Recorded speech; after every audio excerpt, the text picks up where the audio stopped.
désolée pour ces quelques minutes de retard. On va finir à l'heure. Oui, pas de souci.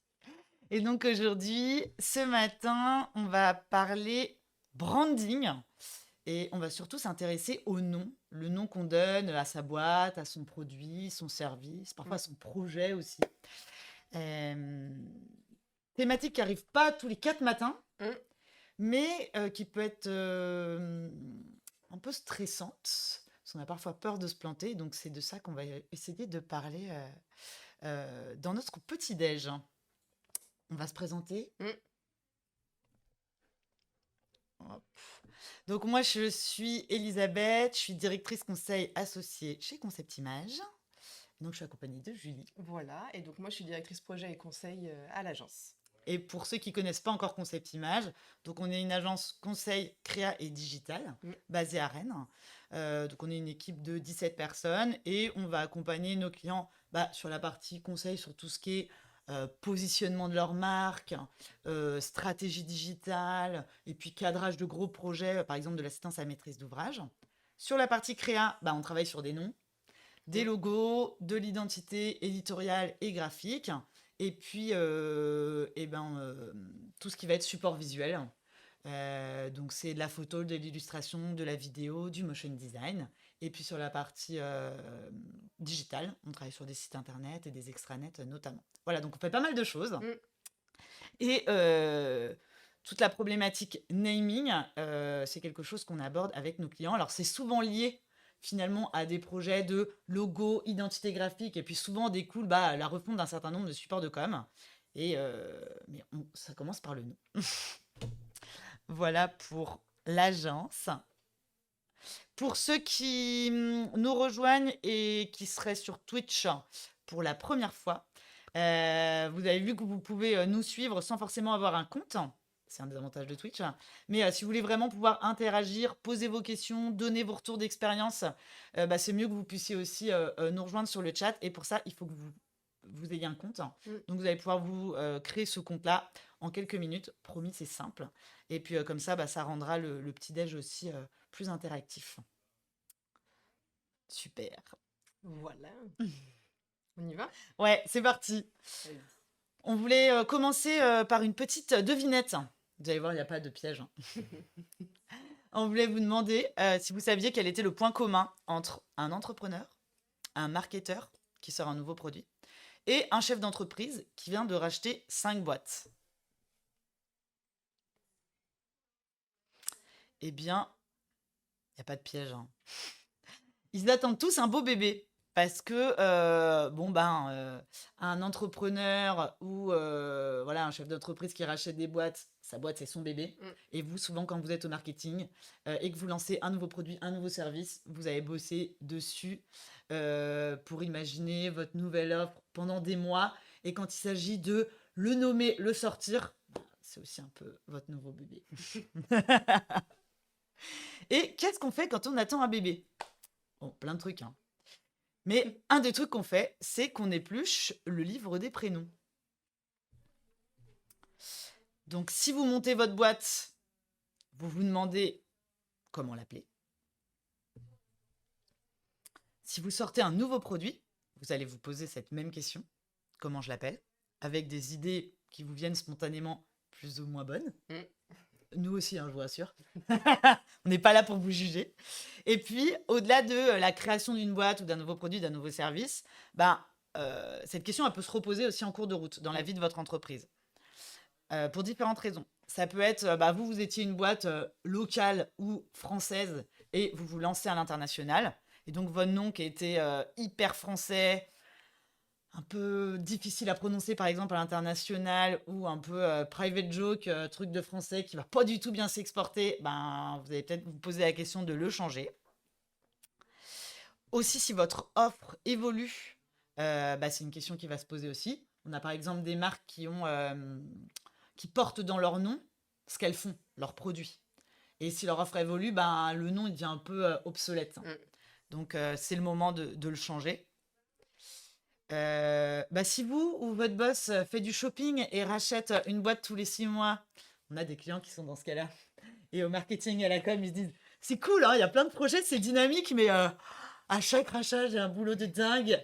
Et je me pose la question, est-ce qu'il faut qu'on garde le nom de la boîte? Est-ce qu'il faut qu'on change? Est-ce qu'il faut qu'on change le nom du groupe? Voilà, on a déjà été confronté à ce type de problématique aussi avec des clients. Et ça peut être assez stressant parce que quand il y a des rachats, il y a beaucoup de choses qui se passent aussi en termes de conduite du changement pour la boîte qui rachète, pour les boîtes qui sont rachetées. Donc c'est un sujet qui est d'autant plus délicat.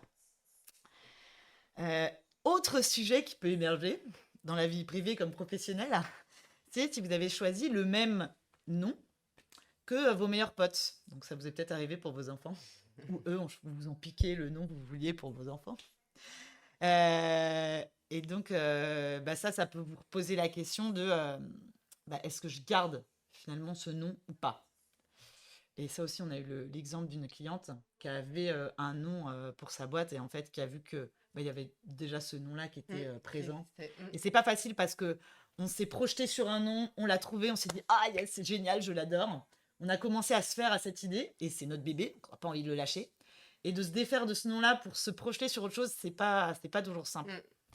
Mais il vaut mieux le faire le plus tôt possible. Et puis, il peut y avoir un risque de conflit avec une autre marque. Donc, c'est un petit peu l'exemple que j'évoquais. Soit vous voulez en changer parce que ça vous embête d'avoir le même nom qu'un autre et vous voulez vraiment avoir un nom qui est unique. Soit ça peut être, on va en reparler un petit peu plus tard, mais c'est un problème, un conflit avec une autre marque. Alors, ça peut être juridique. On a un client qui a été dans ce cas-là d'ailleurs. On les a accompagnés sur la création d'un nouveau nom parce que le nom qu'ils avaient qu'ils avaient imaginé à la base était trop proche d'un autre nom qui existait déjà, d'une grosse boîte qui appartient à un gros groupe de presse. Et donc, quand vous avez leurs avocats qui vous appellent, vous n'êtes pas trop à l'aise et donc vous changez de nom. Ça peut être pour ces raisons-là. Et puis, ça peut être aussi pour des raisons de conflit, pas forcément juridiques, mais de conflit de présence sur Internet. Et puis, la question peut aussi se poser si la réputation de votre marque est endommagée. Donc, il y a des exemples de boîtes. Par exemple, on avait l'exemple d'une compagnie aérienne qui s'appelait ValueJet. Et en 87, il y a eu un accident d'avion tragique qui a fait des morts, etc.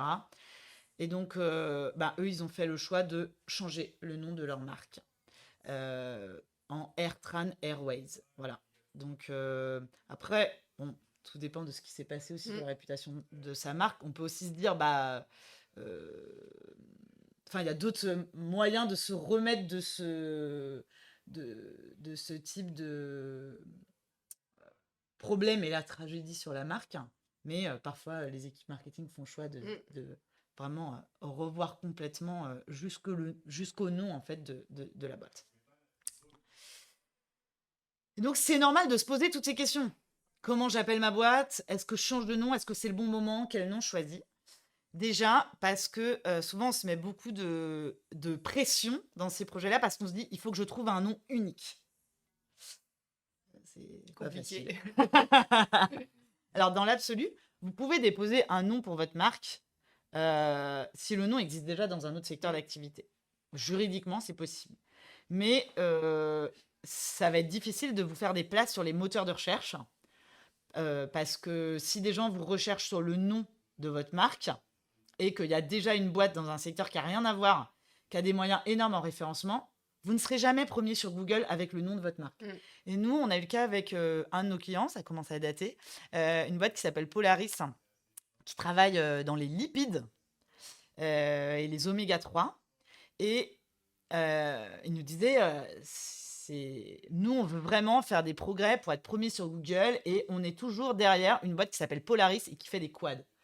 Et Polaris qui fait des quads, c'est une grosse boîte à l'international. Ils ont des moyens énormes. Ils ont plusieurs sites, beaucoup de contenu. Ils travaillent beaucoup leur référencement. Et donc, si on se bat pas à armes égales, ça va être très difficile de se positionner juste sur le nom de sa marque. Alors, ça ne veut pas dire qu'on est inexistant sur Google parce que eux, ils vont pas travailler les mêmes mots-clés vu qu'ils ont des business qui n'ont rien à voir. Donc, sur des séquences de mots-clés qui décrivent leur activité, leurs produits, leurs expertises, il n'y a même pas de sujet. Mais par contre, juste le petit pic de l'ego sur le nom de sa marque qu'on tape sur Google, parfois même pas, tu me disais que tu avais fait le test, parfois on n'apparaît même pas sur la première Ouais, exactement, page vous de voyez résultat pas. Google, ça pique un peu. Ouais. Et pourtant, ils ont bien le nom de domaine .fr, juste Exactement. le nom de la marque. Et en fait, en face, Quad, c'est -france.com, je crois. Mais non, ils ont tellement de moyens qu'ils sont au-dessus. Ouais, exactement. Largement au-dessus. Donc, c'est aussi pour ça, c'est pas que pour l'ego qu'on a parfois envie d'avoir un nom unique. Et quand on cherche un nom unique, ça peut donner ça, le nom des enfants de la famille Kardashian. Donc des trucs un peu bizarres, des noms de villes, de points cardinaux ou Oh. un psaume, hein, quand même, c'est un psaume. Oui, oui, tout à fait. Voilà, un peu dans l'univers religieux. Donc, on se dit, c'est sûr, il n'y a personne qui a leur nom. Ça fait un peu bizarre, parce que ça peut faire peur un peu de se dire, j'ai un nom unique, parce que dans les trucs qu'on va...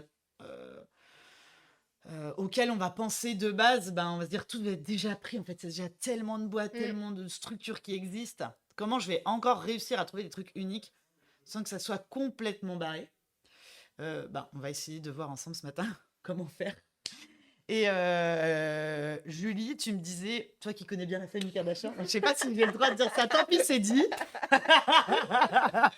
Que oui, ça peut paraître un peu barré, mais néanmoins, ce qui est intéressant, c'est que ça a du sens. Exactement, il y a une histoire derrière chaque prénom. Vous pourrez chercher dans Google, on va pas faire... on va pas faire l'histoire des Kardashians ce matin. Mais voilà, ce qui est intéressant quand même, c'est que derrière, ils ont des vraies significations pour chaque prénom. En fait, c'est un peu des marques, leurs enfants, mais...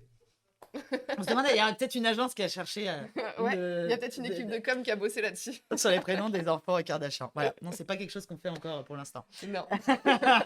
Si vous cherchez un prénom pour vos enfants, bah, bonne chance à vous.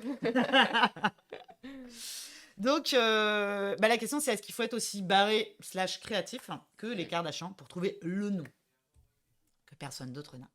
Personne d'autre a, pardon. Rassurez-vous, on peut être à la fois créatif et méthodique. Et ça, c'est vraiment important pour nous parce que on a parfois l'impression un peu dans les clichés sur les agences créatives, les agences de pub qui vont trouver des noms que les créatifs, c'est des gens un peu barrés, très désorganisés, qui s'y prennent parfois un peu à l'arrache et qui vont bosser comme des dingues la nuit avant la deadline pour trouver comme ça avec 2 post-it et des discussions un peu drôles entre 3 collègues des noms. Je dis pas que ça marche pas, il y a probablement des gens qui savent faire ça très bien. Mais c'est pas toujours très rassurant. Et puis quand on fait ce genre de projet avec des clients, parfois aussi on le fait en collaboratif, c'est pas des trucs qu'on fait tout seul dans notre coin. Bah, faut avoir un petit peu de méthode pour pouvoir s'organiser, pour pouvoir tenir des plannings et tenir aussi le temps qu'on va passer à ce type de projet. Parce qu'on réfléchit au nom. Bon, faut pas qu'on se plante, c'est un vrai enjeu. Un nom, il est quand même là pour durer sur plusieurs années. Mais une fois qu'on a bossé le nom, il reste encore pas mal de boulot. Donc voilà, il faut que ça soit cadré, il faut que ça soit bien organisé. Donc on va essayer de voir ensemble comment on peut concilier créativité et méthodo. Et c'est vraiment la clé pour trouver un nom de façon efficace et sans le regretter pour autant, sans se précipiter, quoi. Alors on voulait vous poser une petite question. On voulait déjà savoir, vous, si vous saviez d'où venait le nom de votre boîte. Vous pouvez nous mettre un petit commentaire. Si vous pouvez nous dire ça dans le chat. Et puis si vous savez, si vous avez l'histoire derrière. Il n'y a pas toujours une histoire d'ailleurs. Non. Mais parfois il y a une anecdote. Il y a toujours quelque chose quand même qui explique.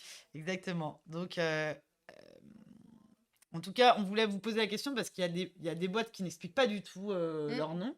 Et il y a des boîtes qui utilisent vraiment ça comme du storytelling en fait. Et c'est le point de départ de leur discours. C'est quelque chose qu'on va retrouver aussi dans leur plateforme de marque, dans leur support de com. Donc, ça peut être assez intéressant. Alors, quelqu'un nous dit sur le chat, je bosse dans une collectivité. Et oui, car j'ai participé avec un cabinet à sa création. Ah, ça, c'est chouette. Ok. C'est cool, en effet. Bah, si vous avez l'histoire, ça nous intéresse. On va, en vous laissant nous partager un peu vos histoires, on peut regarder d'où vient le nom de Concept Image. On s'est dit, si on vous pose la question, ça serait bien que nous, on sache en parler. Donc, on a demandé hier à notre boss. On s'était pas posé la question. Non, mais on s'est déjà posé la question de changer le nom de l'agence, pour le coup. Oui. Et en fait, notre nom est assez vieux. Et c'est ça qui est assez rigolo. C'est qu'en fait, le nom Concept Image, il a été créé en 1985 Ouais, c'est Waouh, vieux. waouh, waouh. Et dans le nom des agences de com, dans le milieu des agences de com, c'était Ouais. encore plus vieux. C'est plus vieux que nous. Voilà. Et donc, en fait, en 85, Concept Image, c'est une entreprise de production vidéo B2B et qui a été créée par le père de Nicolas, qui est le fondateur et le dirigeant de notre Concept Image d'aujourd'hui à nous. Et donc, la boîte de vidéo à l'époque fait des images au service de problématiques managériales. Et donc, le père de Nicolas, il s'est dit, bah, je fais des images, donc je mets images. Et puis, bah, j'imagine des concepts pour répondre à ces problématiques managériales, donc je mets concept image. Assez simple. Pour ceux qui connaissent Nicolas, qui aime bien les trucs simples et directs, ça a du sens. Il y avait ce pragmatisme qui semblait être familial, visiblement. Et en fait, en 99, le père de Nicolas, il met sa boîte en sommeil pour aller s'installer sur une île du Morbihan, sur l'île d'Ar. Et donc, en 2001, Nicolas, lui, il décide de racheter la trésor de cette boîte pour...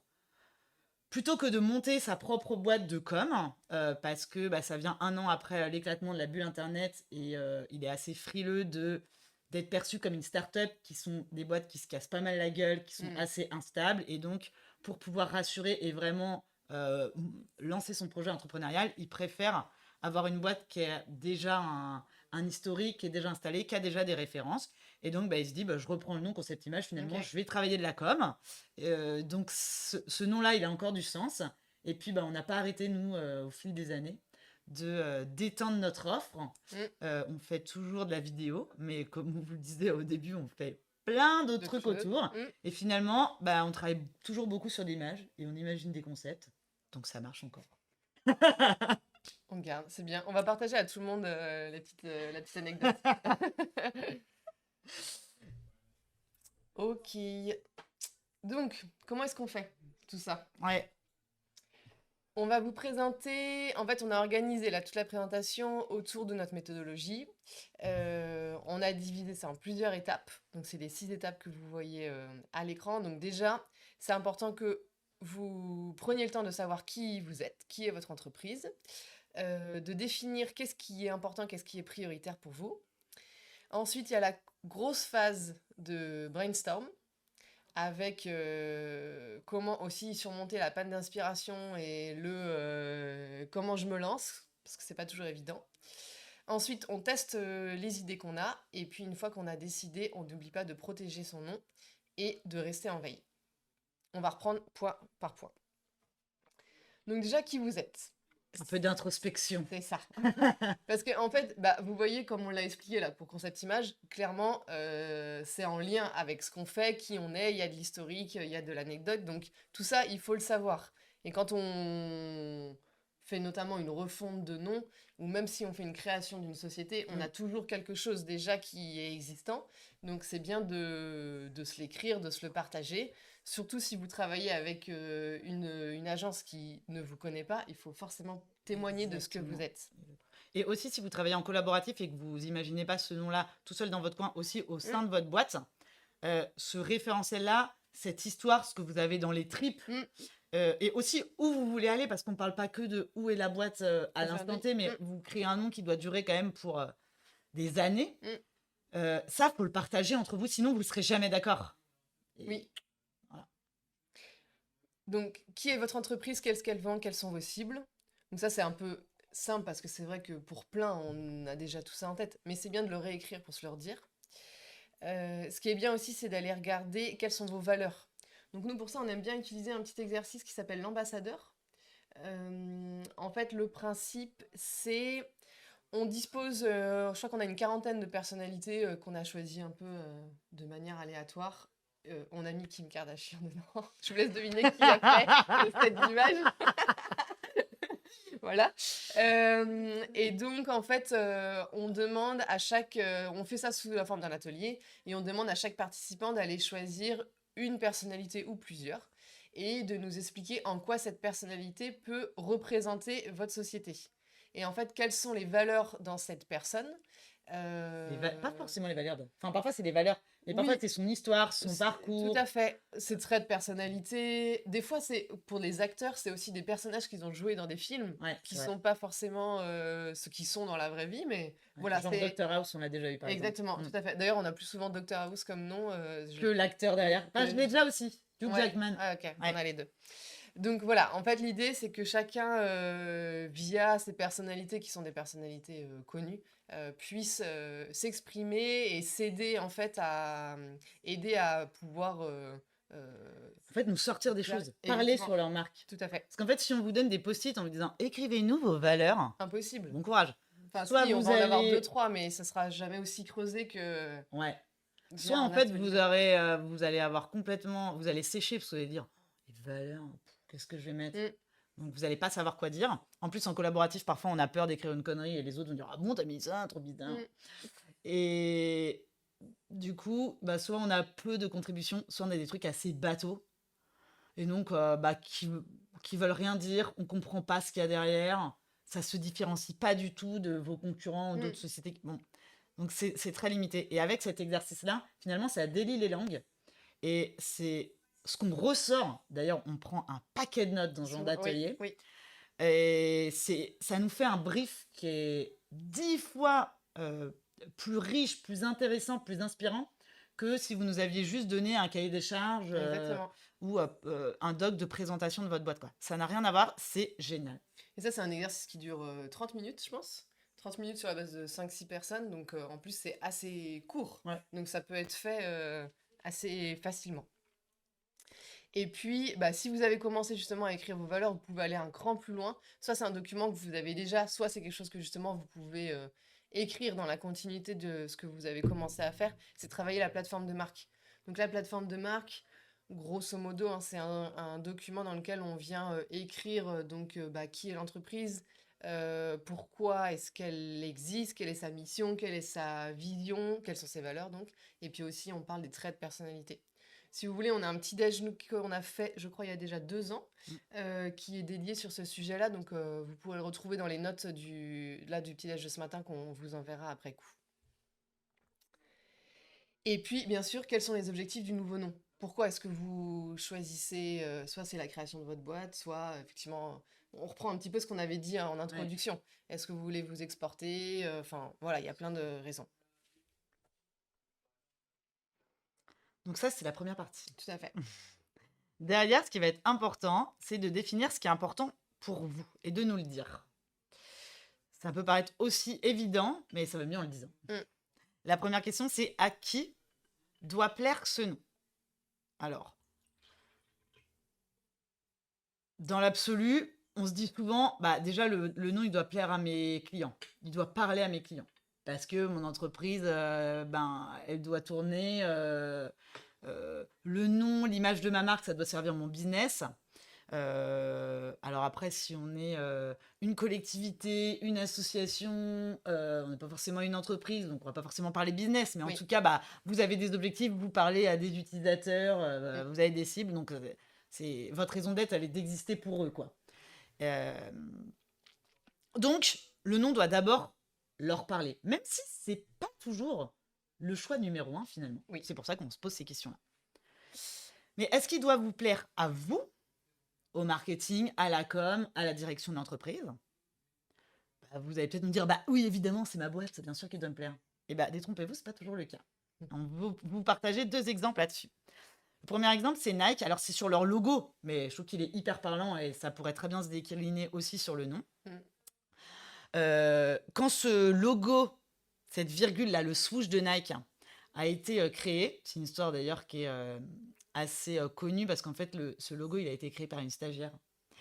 Et le dirigeant de Nike à l'époque, Phil Knight, quand il découvre cette proposition de logo, qui était vraiment telle qu'elle, hein. Enfin, voilà, on voit les croquis, ça ressemblait à ça.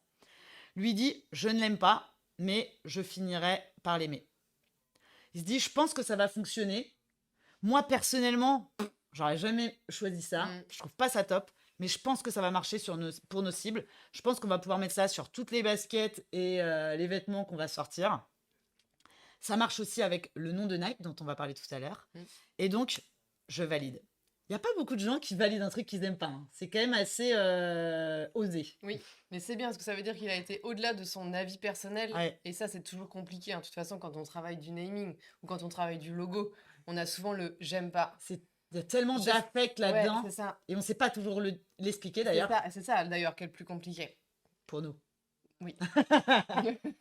Pour savoir D'essayer de quoi faire comprendre derrière. pourquoi.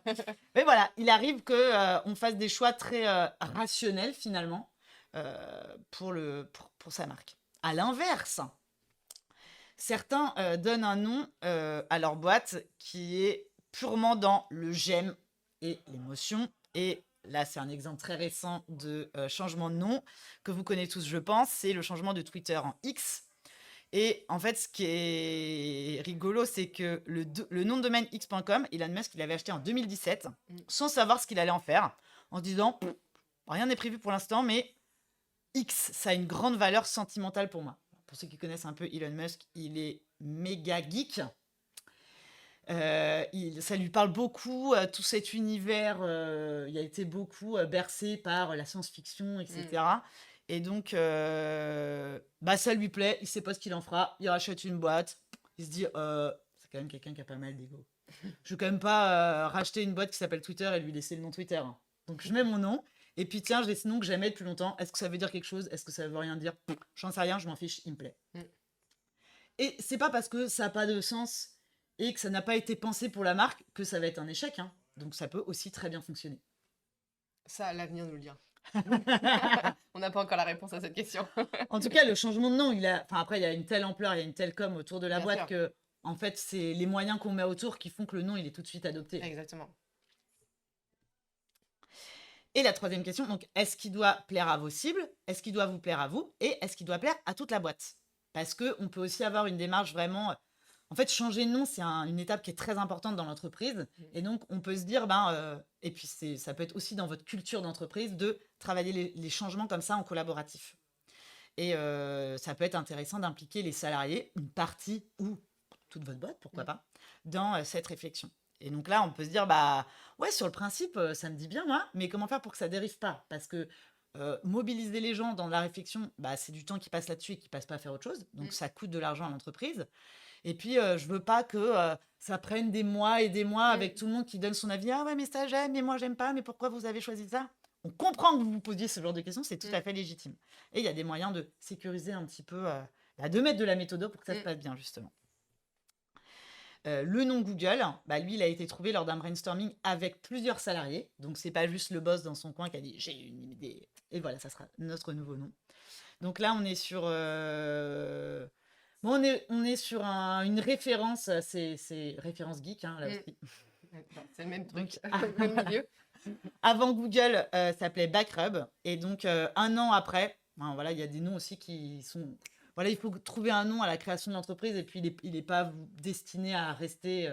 Ou juste, voilà. là, ils se rendent compte que ça marche pas et ils décident de changer. Voilà, exactement. Donc, un an après, ce nom-là, Backrub, il n'a pas fait long feu. Ils ont choisi de changer le nom et donc ils sont arrivés sur Google, qui est une référence au terme mathématique qui s'écrit G-O-O-G-O-L, pas la même orthographe, qui évoque un nombre extrêmement grand, un 1 suivi de 100 zéros. Donc, nous, on n'est pas assez forts en maths pour avoir compris le truc. Je ne sais pas si vous avez la ref mathématique, peut-être. Donc, en tout cas, c'est comme ça qu'ils ont trouvé ce nom et ils l'ont réfléchi en collaboratif.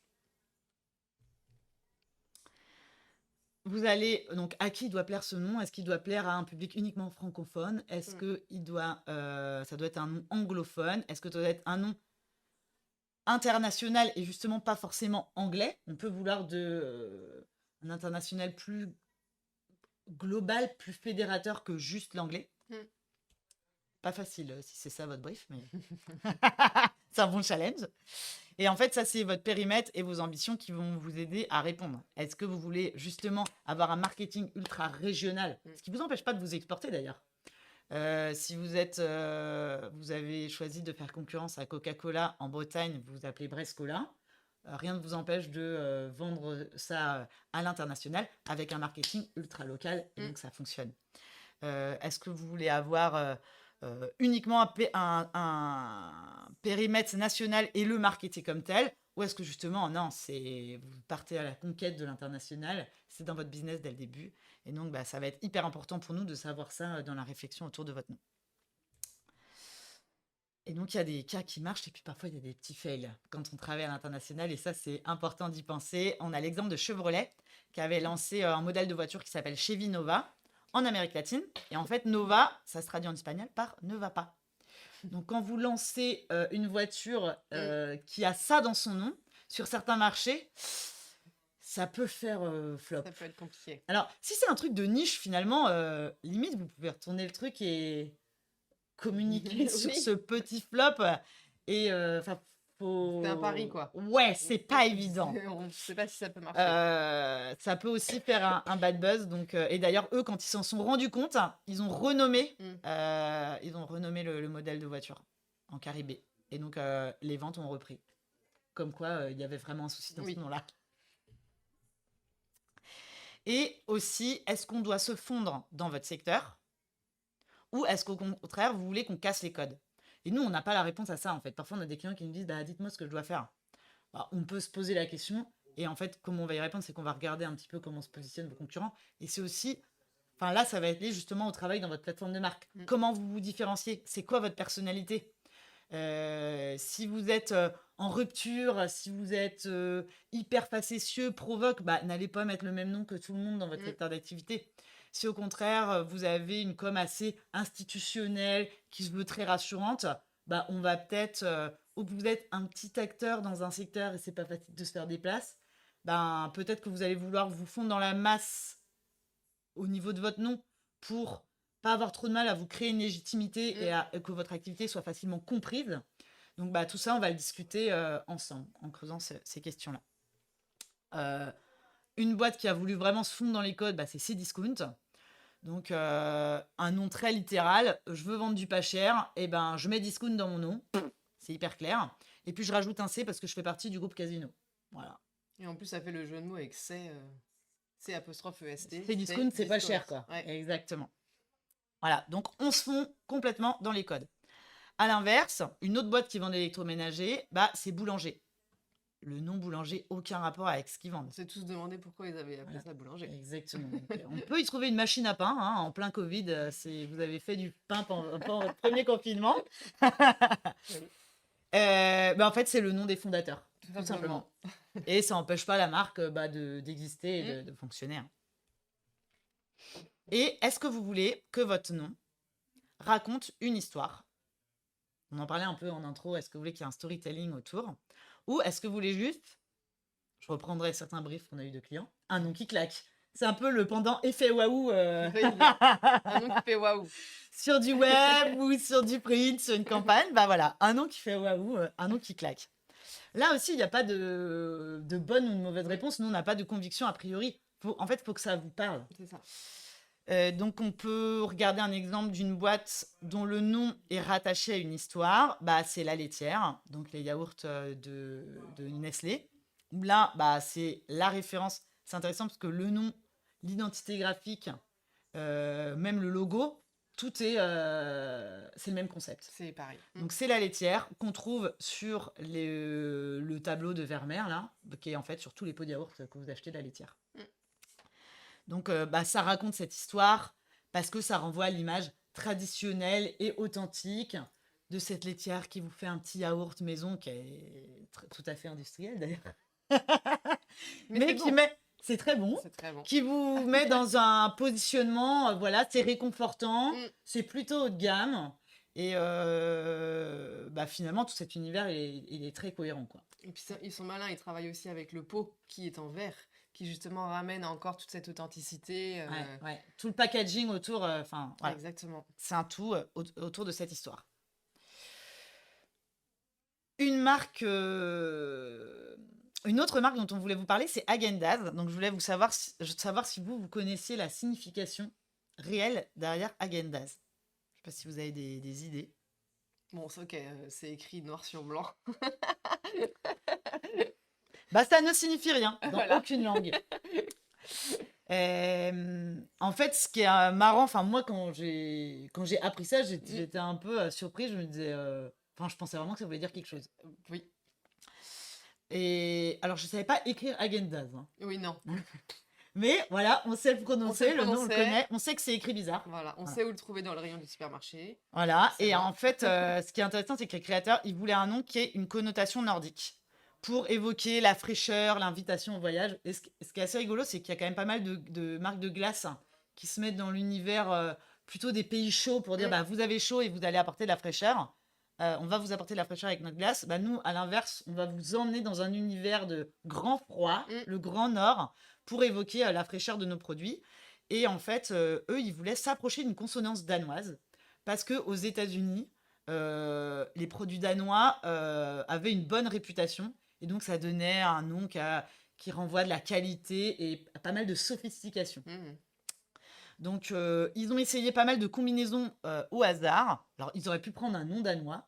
En fait, ils se sont dit non, prenons un truc. Comme ça, on est sûr d'avoir aussi un nom unique. Hein. Si ça ne veut rien dire, personne va nous le piquer. Et donc ils sont arrivés sur Häagen-Dazs, écrit comme ça, et donc qui a finalement été choisi. La marque existe depuis super longtemps, ils n'ont pas changé ce nom. Donc on n'est pas non plus toujours obligé de trouver du sens derrière le nom. Après, moi je trouve que quand on doit avoir du sens, c'est intéressant parce que chercher du sens, ça nous aide à trouver de l'inspi. Oui, parce qu'au final, on n'a jamais un nom qui sort comme ça sans contexte. Exactement. Parce que comme on est sur un brief précis, comme on est dans une démarche, tout a forcément une logique. On n'est pas capable de créer comme ça un mot sur la base de rien. On peut pas faire ça. Enfin, tu peux, la glou glou glou. Oui, oui, mais bon. Est-ce que ça va marcher? Je ne sais Voilà. pas. On n'est pas convaincu, quoi. Et vous allez nous dire, enfin, dans ce brief-là, est-ce qu'il y a des noms qui sont tabous? Ça, c'est important pour nous parce qu'en fait, vous avez vu là, déjà, vous nous avez donné pas mal d'éléments entrants pour qu'on puisse entamer la réflexion. Vous nous avez rendu la vie pas toujours facile, c'est ça qui est intéressant. Et le dernier point dont on va avoir besoin, c'est de savoir est-ce qu'il y a des trucs qu'il faut surtout pas qu'on utilise dans la réflexion. Est-ce qu'il y a des noms tabous? Là, on a eu l'exemple avec un de nos clients. En fait, donc on travaille pour un labo pharma qui s'appelle Nordic Pharma. Il n'était pas question de changer le nom du labo, mais ils ont lancé une initiative d'appel à projets pour financer des projets qui viennent améliorer la vie de patients au sens large. Donc on est dans l'univers de la santé, mais on s'éloigne vraiment de l'activité du labo sur les médicaments, les produits qu'ils peuvent proposer. Et donc, ils voulaient qu'on trouve un nom pour ce dispositif pour vraiment pouvoir communiquer spécifiquement là-dessus. Et ils nous ont demandé de ne pas utiliser le mot lab dans ce nom-là. Pourquoi? Parce qu'ils voulaient éviter toute confusion entre l'activité vraiment du labo et ce dispositif d'appel à projet. Alors, c'est pas pour cacher que c'est financé par un labo, parce que si vous allez voir sur la page, sur le site internet de Gora, vous allez voir que c'est écrit en énorme que c'est porté par Nordic Pharma, donc c'est tout à fait transparent, mais c'était vraiment pour éviter toute confusion. Et donc, on a vraiment évité tout, labo, etc., dans nos réflexions et tout le champ lexical qui va autour, finalement. Maintenant, on va pouvoir brainstorm. Voilà, c'est bon. Là, on a tous les éléments. On sait déjà dans quelle direction on peut partir. Donc déjà, est-ce que vous avez déjà travaillé sur un projet de nom? Donc on avait quelqu'un tout à l'heure qui nous disait que oui. Et donc, quel a été le nom qui a été décidé? Et surtout, quelle a été un peu votre méthode pour y arriver? Est-ce que vous avez déjà été dans un brainstorming pour trouver un nom? Vous allez peut-être nous dire, j'ai brainstormé avec moi-même, parce que ça marche. Moi aussi. D'ailleurs, c'est une de nos étapes dans notre méthode. Donc, oui. Mais en fait, si vous avez déjà travaillé à ce type de brainstorming, ça nous intéresse de savoir comment ça se passait, ce que vous en avez pensé, comment vous avez vécu. Est-ce que vous avez trouvé un truc direct ou est-ce que c'est après cette session que les idées sont arrivées? N'hésitez pas à nous écrire, on continue et puis on lira votre commentaire si jamais vous nous écrivez. Donc en fait, nous ce qu'on veut là, c'est présenter un peu notre méthodologie qu'on améliore d'ailleurs à chaque fois qu'on fait un naming. C'est vrai. Mais en tout cas, celle sur laquelle on est plutôt à l'aise aujourd'hui. L'idée, c'est un peu d'enlever le cliché de on se met tous autour d'une table Et sur la base du brief qu'on a, on y va. Et puis chacun balance des idées et s'affuse. Et au bout d'1 heure et demie, c'est super. On a le nom écrit en gros en gras sur le tableau blanc et c'est celui-là. Alors, nous, on l'a jamais fait ça. On a essayé, mais on n'a pas réussi parce qu'en fait, c'est un exercice qui est très difficile. Ouais. Donc, il y en a peut-être qui fonctionnent comme ça. En fait, c'est pas magique. Et à moins, peut-être, si vous faites des noms ça tous arrive, les hein. jours. Voilà, tout à fait. Je pense qu'il faut que ce soit aussi un entraînement, hein, tout simplement. Nous, voilà, on s'est organisé un petit peu différemment pour quand même avoir des temps individuels et collectifs.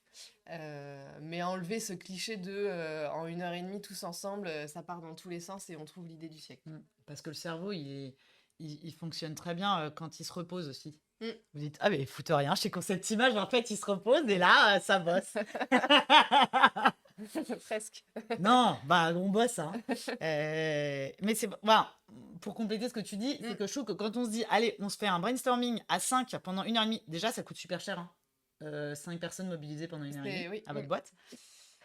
Et l'autre élément, c'est que ça met une pression de malade de se dire, à 12h30, nous aurons un nom. Et nous aurons the nom. Parce qu'en plus, nous, c'est pareil, quand on travaille sur un projet naming pour un client, on ne propose jamais un seul nom. D'expérience, on a proposé plutôt, j'ai regardé, entre 6 et 9 noms. Ouais, on en propose beaucoup. Il y en a auxquels on croit beaucoup plus que d'autres. Il y en a pour lesquels on a un coup de cœur et on aurait presque envie de ne présenter que celui-là, mais on s'empêche de faire ça. Et parfois aussi, tu vois, on a déjà bossé ensemble sur des projets de naming, on n'a pas le même chouchou. Oui, tout à fait. Et c'est très bien. Et en fait, c'est à vous de... De toute façon, c'est à vous de décider ce qui vous plaît. Oui. Et aussi, j'en parlais justement hier avec quelqu'un qui a un projet de refonte de nom. Et je reprenais l'anecdote d'un projet qu'on a eu récemment pour une cliente où on avait imaginé un nom qui était très lié à une anecdote personnelle, un truc qui était très personnel pour elle. Et elle nous avait confié dans son brief l'envie aussi d'avoir beaucoup de sens, peut-être quelque chose qui est lié à son histoire, dans son nom. Dans nos réflexions, il y avait un nom qui faisait très bien ce job-là. Quand on lui a présenté, elle était assez émue en lisant ce truc-là, en se disant « Waouh, vous avez réussi à trouver un truc qui est super personnel, qui fait écho à un truc que je vous ai confié. » Enfin, voilà, ça lui a vraiment fait quelque chose. Donc, on s'est dit... notre collègue Emma, en sortant de la réunion, elle nous a dit mais c'est sûr, elle va valider le nom direct, c'est incroyable, j'ai jamais vu quelqu'un avoir autant un coup de cœur sur ce nom-là. Et en fait, c'est pas ça qu'elle a choisi.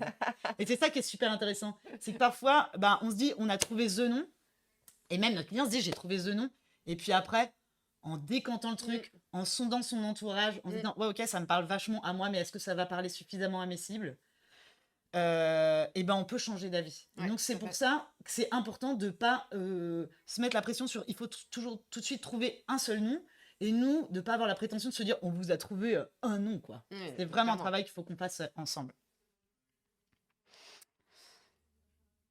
Donc là, on a un témoignage de Billy Esperluette qui nous dit, donc effectivement, vous travaillez dans une collectivité, vous avez participé donc à la création d'un nom avec un cabinet. Donc c'est une méthode plutôt similaire à ce qu'on est donc en train d'expliquer, avec des ateliers avec les élus de la collectivité pour échanger donc sur le territoire, les valeurs et l'image que vous vouliez donner. Et donc, la particularité dans votre brief, c'était que vous vouliez un nom qui vous situe géographiquement. Ça, c'est très bien comme élément de brief. C'est clair, précis.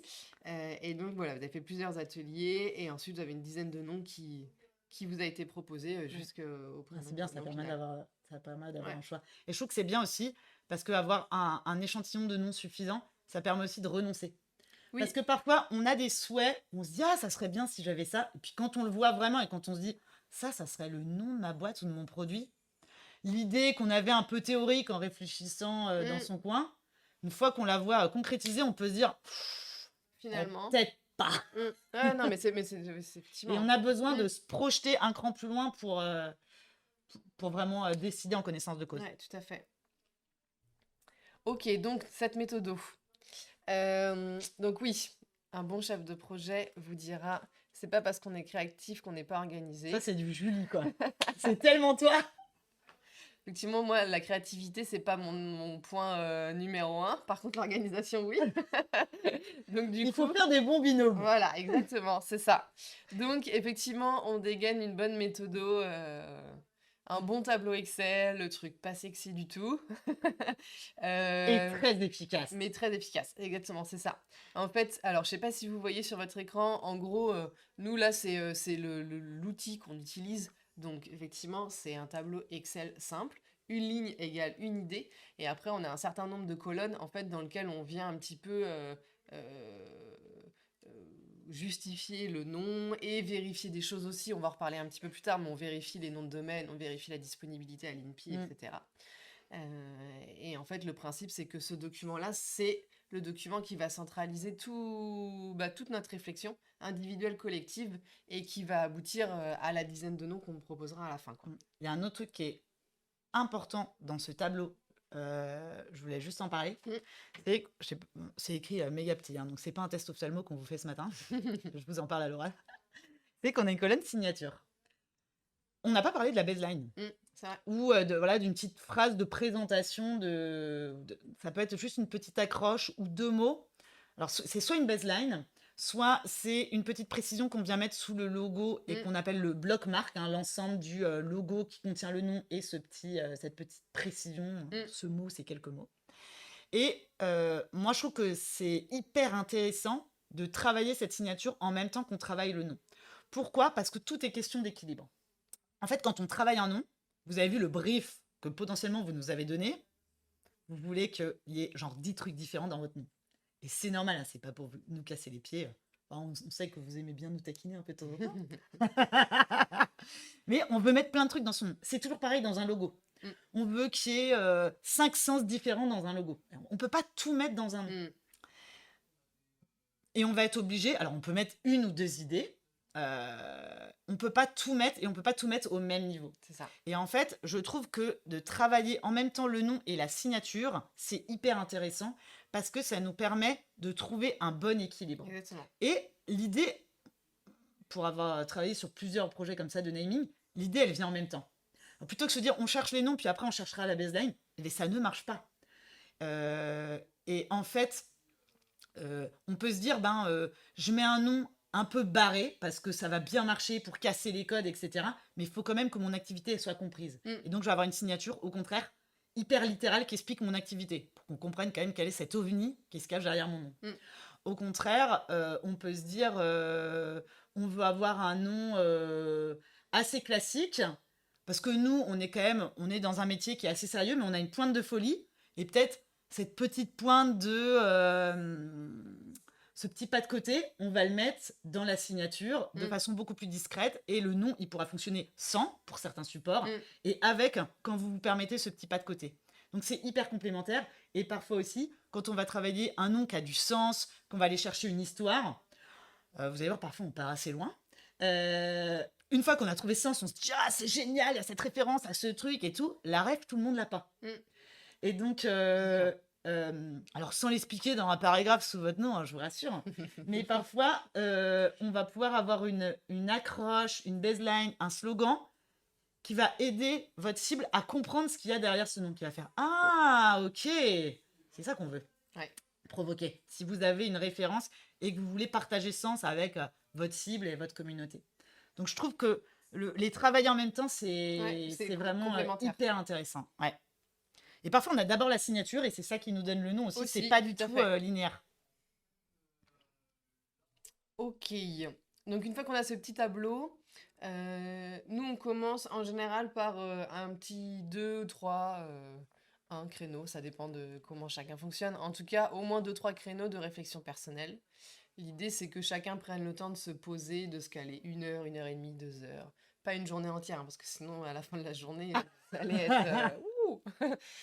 plutôt des temps courts pour déjà commencer à s'exercer et puis à poser des premières idées. Et d'ailleurs, pour ça, on aime bien utiliser un petit icebreaker qu'on a plutôt l'habitude d'utiliser quand on commence des ateliers donc en collectivité. On peut se le faire aussi en solo, c'est tout à fait possible. C'est moins drôle, mais... C'est mieux que d'attaquer la page blanche. Vous ouvrez l'Excel de Julie, il est vide. Petite goutte de sueur. Alors, une fois que vous aurez changé Vous savez, moi, j'aime bien changer les couleurs des colonnes quand je sais pas quoi faire. J'ai l'impression que ça m'aide, mais en fait, pas du tout. Une fois que vous avez passé toutes les couleurs de votre charte graphique, il est temps d'attaquer là. Donc, un petit icebreaker, un petit truc léger. Et si ça vous dit, on peut en faire un ensemble. Comme ça, Je sors mon téléphone pour mettre un chrono parce qu'à bon icebreaker, oui, c'est c'est chronométré. timé, tout à fait. Un petit exercice. Et d'ailleurs, en parallèle, on a un article de blog qui va bientôt sortir qui représente cet icebreaker-là, mais qui représente aussi 3 autres exercices, un peu comme ça pour booster sa créativité. Donc, vous pourrez surveiller notre blog. Et pour casser le cliché de il y a des gens créatifs et il y a des gens pas créatifs. Oui, Je suis contre cette affirmation. tout à fait. Bon, on est plus ou moins créatifs, mais Oui, je mais- pense qu'il y a beaucoup de gens qui sont complexés sur la créativité ou qui se sont empêchés d'être créatifs ou qui sont dit depuis si longtemps qu'ils ne sont pas créatifs. Mais on peut tous apporter. Exactement. Faut juste se décomplexer, quoi. Exactement. Et s'échauffer. Et cet icebreaker, c'est de l'échauffement. C'est ça. Et nous, on peut témoigner. Hein. Moi, les premiers noms que j'ai faits, quand Elisabeth est venue me voir, j'ai un nom à trouver, c'est toi qui prends le projet. Ah, d'accord. Je suis pas créative. Même si je dis t'es créative, juste Comment tu on le sais va pas. faire? Et en fait, après plusieurs exercices, ok, c'est bon, j'ai compris, je suis rassurée, je me suis exercée, je me suis lancée et j'y arrive. Donc là, le petit exercice, on vous propose de prendre une feuille de papier, tout simplement. Nous, on a des A4, si vous avez un Je sais pas bout si de vous nous papier, suivez sur un votre ordi ou crayon, sur un téléphone, vous avez peut-être pas. Mais vous Ah oui. pouvez ouvrir une note, un mail, ça marche aussi. Tout à fait. Après, moi, ça marche aussi, mais moi j'aime bien quand on est sur de la créativité, lâcher aussi un peu son écran et son clavier. Ça Le met bon vieux crayon et écrire. Voilà, ça met le cerveau dans un autre contexte et ça fait du bien. C'est Ça ça. fait une vraie respiration. Donc l'objectif, c'est pendant 1 minute, on va chacun écrire le maximum de choses qu'on peut faire avec une feuille de papier. Ça vous va? C'est clair comme. Et vous- Donc voilà, on a notre petite feuille. C'est ça. Donc qu'est-ce qu'on peut faire dans la vie avec cette feuille de papier? On connaît l'exercice, mais on ne triche pas. On va le faire pour de vrai. On sait Ouais, t'as 2-3 idées qui vont comment venir. exercer. On a répété. Oui, mais voilà, Mais on le fait pour de vrai. On le fait pour de vrai, c'est bon, Ok. je trouve d'autres idées. Je lance le. Donc, si vous voulez faire avec nous, bah, c'est avec cool. plaisir. Vous allez pouvoir l'expérimenter. Voilà. Sinon, vous allez Sinon, regarder. vous allez juste nous regarder Pendant en une silence minute. pendant 1 minute et voir ce qu'on peut avoir en termes de créativité. L'objectif, c'est pas d'avoir l'idée la plus originale. C'est d'avoir un maximum d'idées. On veut du Exactement. volume. Ne vous jugez pas. Vous dites pas, est-ce que je pourrais vraiment le faire avec une feuille de. Mettez-le. Oui. Vous avez l'idée, allez-y. C'est parti, je lance, go. Go.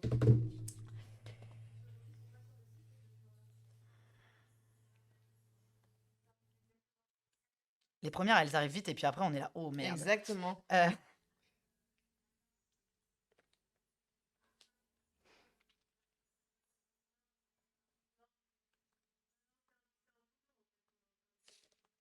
Ah, j'ai les idées qui reviennent d'hier.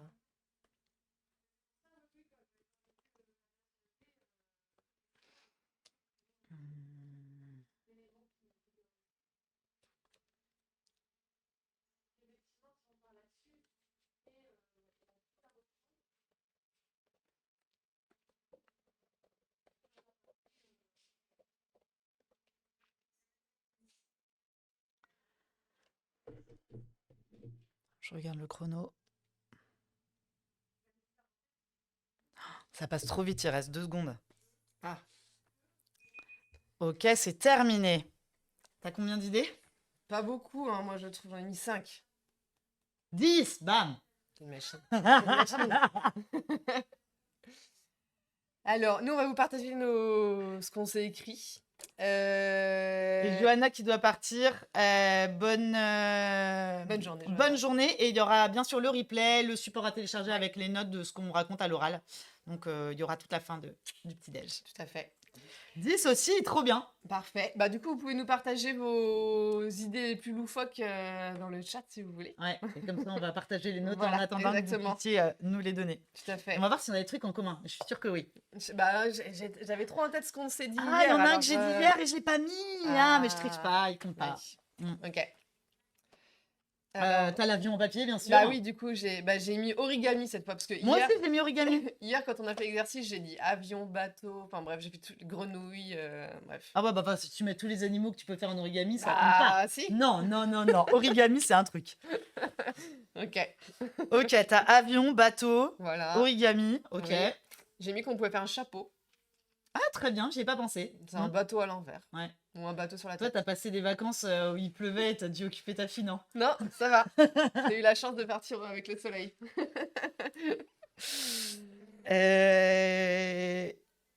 Il fait chaud, moi j'ai mis un éventail. Oui. Un marque-page.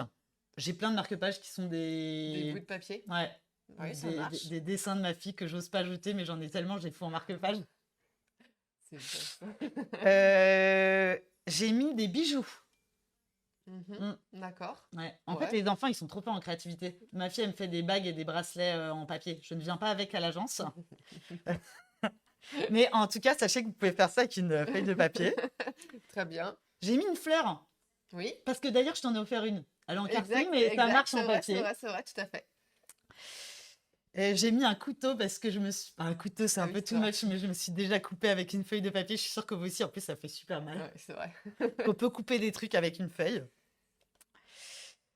T'as d'autres trucs? Oui, moi j'ai mis on peut faire un triangle. C'est un peu de l'origami, mais ça c'est pour faire bosser un peu le cerveau de réussir à faire un triangle avec une feuille rectangle. Ah, tu ferais une équerre un peu. Ouais, Ça, c'est pas mal. ouais, tout à fait. Ok. Et j'ai mis qu'on pouvait faire des volets. Si jamais t'as pas de volets dans ta chambre, Ah, t'as le et pas de rideau. Il n'y a pas de rideau, tu mets des feuilles. Bah, vaut mieux qu'elles soient noires. Hein. Bah, Ouais. des feuilles blanches, ça va pas trop. Enfin, faut mettre des couches, quoi. Bah, plusieurs feuilles. Mais ok, Je sais pourquoi pas, pas. il y a peut-être moyen de Ne faire un jugeons truc. pas. Et on a dit qu'on ne jugeait pas les Non, idées. voilà, Bah, c'est ça. c'est très barré. Hein. Voilà. Et moi, il me restait une petite boîte ou une petite coupe. Oui. C'est un peu origami, mais ça te fait quand même un petit objet. Ouais, de toute façon, on peut faire plein de pliages, donc oui. Ouais. Ok. Donc vous avez mis quoi comme idée un peu loufoque? Ah, Ouais, donc on c'est a marrant. fait. Donc écrire, bah oui, Ah tout à fait. je l'ai mis hier. Et écrire Il y a eu- une lettre, quoi. Bah, il y a eu débat hier. Écrire, il faut aussi un crayon, alors je sais pas. Ouais, on s'est posé la question, est-ce qu'on a le droit d'avoir un autre objet ou c'est que la feuille de papier? Mais bon, de toute façon, on s'en fout, c'est pour faire Exactement, le l'exercice. but c'est de trouver des idées. Écrire, plier, envoyer, déchirer. Bah, c'est vrai qu'on peut se Bah oui. faire Voilà. les nerfs aussi. Hein. Mais les enfants, ils font ça à la crèche. Hein. Tu peux faire une balle aussi. Une balle, tout à fait. Bah, une petite boule de papier. Voilà, faire Faire une boule, voilà, colorier, découper. Ok. Et tout pareil que. Ok. C'est marrant parce qu'on est parti sur des choses différentes. Ouais. Vous êtes parti sur des actions plutôt, enfin, ou. Et nous, on est parti sur des formes de ce qu'on pouvait faire. Peut-être le fait qu'on en ait discuté, je sais pas. Non, mais moi, je pense que c'est parce que nos cerveaux, ils partent pas dans les mêmes directions. Ouais, tout Et à c'est fait. ça qui est génial. Et c'est pour ça que c'était Exactement. intéressant de ne pas être une seule personne à réfléchir à un Tout à autre. fait. Hier, j'avais eu aussi un petit... vous voyez, une petite cale pour votre table en terrasse, là. Oui. Très Très pratique. utile. Très pratique. Faire une enveloppe aussi. Ça sent le vécu, vous allez dire, ok, Elisabeth passe sa vie en terrasse. C'est pas totalement faux. tu penses à quoi d'autre? Une enveloppe. Une enveloppe, tout Bah à ouais, fait. J'en ai fait regarde. cet été d'ailleurs. Voilà, exactement. Hop, une petite enveloppe pour. Voilà. Ok, bon On peut bah faire voilà. une nappe aussi. Une nappe. Ouais, pour une Moche, mais tu petite peux. table. Ça marche. Et j'ai des clients dans un atelier qui sont partis sur des trucs. On peut faire un cadavre exquis. Bah oui. Ouais, oui, En effet. tout à fait. Exactement. Voilà, j'ai fait mon enveloppe. Bah super. Bah, merci à vous d'avoir participé. Et bah, vous voyez, ça permet de s'enlever le jugement, de s'enlever la pression de faut que je trouve tout de suite la bonne idée. Oui. Et aussi, ce que je trouve génial, c'est que vous voyez là, on a débriefé ensemble, on rebondit sur vos idées à vous, et tout de suite, ça donne d'autres idées. Donc, en fait, quand vous allez contribuer dans le fameux doc Excel de Julie, peut-être que l'idée que vous allez mettre ne sera jamais retenue, ne sera jamais une bonne idée pour un nom. Mais par contre, votre collègue ou votre agence, la personne qui va voir cette idée, ça va lui faire penser à un autre truc. Exactement. Et peut-être cet autre truc, ça sera le nom. Donc, vous n'êtes peut-être pas attaquant, mais vous aurez fait une passe décisive et c'est déjà vachement bien. Voilà, ce sera la seule métaphore footballistique de ce petit dash. Ce qui est déjà pas mal. Ça change des Kardashians. Exactement. D'ailleurs, c'est drôle parce que j'ai pris un livre au pif dans notre pile de livres et j'ai quand même pris ça. Donc, Tout le monde est graphiste. Tout le monde est C'est graphiste. génial. Donc, on va remplacer graphiste par créatif. Voilà. On va se le C'est mettre en génial. mantra. J'aime bien les petits signes comme ça du Exactement. hasard. C'est trop Incroyable. bien. Il était il servait de cale ordinateur. Voilà.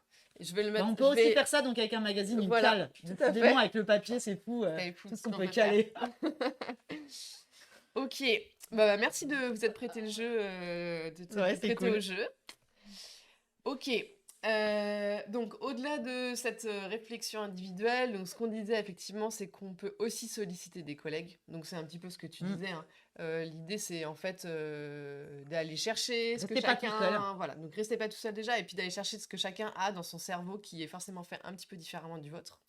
Et puis, en fait, c'est surtout l'occasion d'aller chercher des nouvelles idées et de vous faire réfléchir et Mm. Et nous, d'enrichir c'est comme votre ça. réflexion. Cela, on dit vous, bah, c'est aussi dans la collaboration avec vous, mais nous, c'est comme ça qu'on va travailler en interne. Si Julie, demain, tu prends le prochain projet naming Oui, qui tombe, tu vas pas le trouver toute seule, le non. nom. Je Et te d'ailleurs, rassure. c'est Non. un dernier naming qu'on a fait avec des clients là, qui travaillent, qui ont une école et qui travaillent dans la formation. Ouais. Là, pour le coup, on a travaillé vraiment en collaboration puisque les noms finaux qui ont été choisis sont ceux que eux avaient trouvés. Suite à toutes les idées qu'on leur a transmises. Exactement, c'est ça. On a échangé, il y a eu énormément de pistes, énormément de discussions. Et après, eux, en fait, se sont aussi prêtés au travail de la réflexion. Ouais. Et le choix s'est porté sur leur nom, mais ça a été un travail collaboratif. Et sur le moment, nous, on se dit, oh, ils n'ont pas validé un non, donc ça se trouve, ils ont détesté ce qu'on a fait. Ouais, Donc, c'est un peu stressant. Et puis, voilà. bah, tu les as appelés, ils t'ont dit, bah non, en fait, c'est trop bien parce que Ça nous dans a toutes les aidé, idées, c'est on ça. n'aurait jamais trouvé le nom. Et on est trop content que le nom, ça soit nous qui l'ayons trouvé. Bah, s'ils sont contents, c'est trop bien. Parfait. C'est bon. Ensuite, vous pouvez chercher de l'inspiration un peu partout. En fait, c'est simple, des marques, il y en a partout. Il suffit juste de regarder dans la rue les panneaux publicitaires, il suffit de regarder votre téléphone, regarder les réseaux sociaux, c'est bon là, on est submergé. Abreuvé. L'autre petite référence sportive, Ah, je l'avais anticipé parce qu'on a quand même écrit le support il y a quelques mois. La Coupe du Monde de rugby qui démarre demain soir. Ah, là, va y avoir de la marque à gogo entre les publicités et ce qu'il y a autour des terrains, là. Donc, voyez, regardez juste un peu ce qu'il y a autour de vous. Et ça va vous permettre, en fait, pas forcément parfois d'avoir des idées, mais aussi juste de se rendre compte de ce qui peut se faire et de voir aussi qu'est-ce qui, selon vous, si jamais vous avez un nom qui vous tilte un peu, qu'est-ce qui, selon vous, fait que ces noms ça vous a parlé. fonctionnent. Ouais. Voilà, exactement, c'est ça. Et puis ça va vous aider aussi à désacraliser un petit peu l'exercice. Parce que quand on voit le nombre de marques qui existent, c'est que c'est possible de trouver quelque chose. Mm.